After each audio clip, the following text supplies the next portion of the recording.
G'day punters, welcome back to Bet It Out for another Group 1 weekend of racing. I'm Louis Herman Watt and my man in Australia is Ryan Cook. Ryan, we don't have too many more Group 1 autumn weekends left, so let's rip in with the 2-year-olds in the Champagne Stakes at Randwick. Yes, hello again, Louis. Both of these Group 1s on Saturday are very tough to dissect, but I'm going to have an each-way play on Buffalo in the Champagne Stakes. Absolutely loved his run in the Sires a couple of weeks ago. He was the run of the race for mine.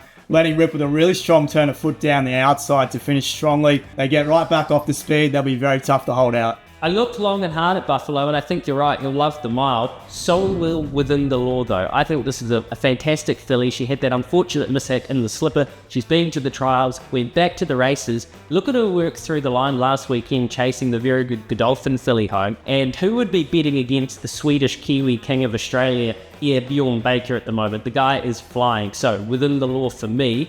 What about the all-age stakes? Gee, this is a tough field. Yeah, you got that right. I wanted to build a case for Sunshine in Paris. Just don't know about the gate though. Brieza, I was with him last start, but I think he might be more of a short distance sprinter. I'm just going to take the $6.50 for Broadside, and we've seen that Aliana form franked with what she's come out and done more recently. Look, I do know the step back to 1400 meters is a big question mark, so how he handles that we wait and see, but this is a pretty good price for what I think is the best horse in the race. I'm worried about Broadsiding coming back to that distance. I don't know if he'll be quick enough to keep up with some of these. So how about Grail Seeker at a stupid price? The Kiwi mare, fresh up, where she does her work best. Look at her Telegraph win, magnificent. Hastings, magnificent. I'll make a gold coin each way on Grail Seeker across my fingers. It's just a fantastic Group 1 all age. In New Zealand, we've got the Easter Handicap, Ryan, another great race. Yeah, it is. I'm going to have an each-way play on Usaid Diorse, who's rock hard fit at this stage of his prep. He's really struggled at the barriers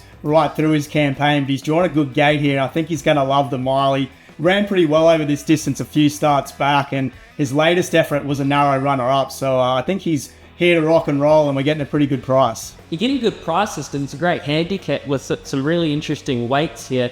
Here's a great story. Electron, Sam Minot, a great young trainer. She's picked this mare up on Gavel House for $1,000. Already won 4 times and going through the grades superbly. Loves to get on speed. If she can relax, I think Electron is a massive chance here. She's a mare in form.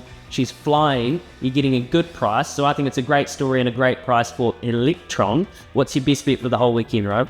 Yeah, we'll go back to Randwick Race 3. I really like Swift Falcon. This is going to be a nice class edge for him over the rest of this field. He was placed in both editions of the Guineas. Think he'll love 2,000 metres. I'm happy to have him on top. Okay, race 3 into race 4. I'll go Clean Energy. I thought she would be mighty hard to beat after a recent effort. Could be a little Ryan Louis double at Randwick. Punters, have a fantastic weekend.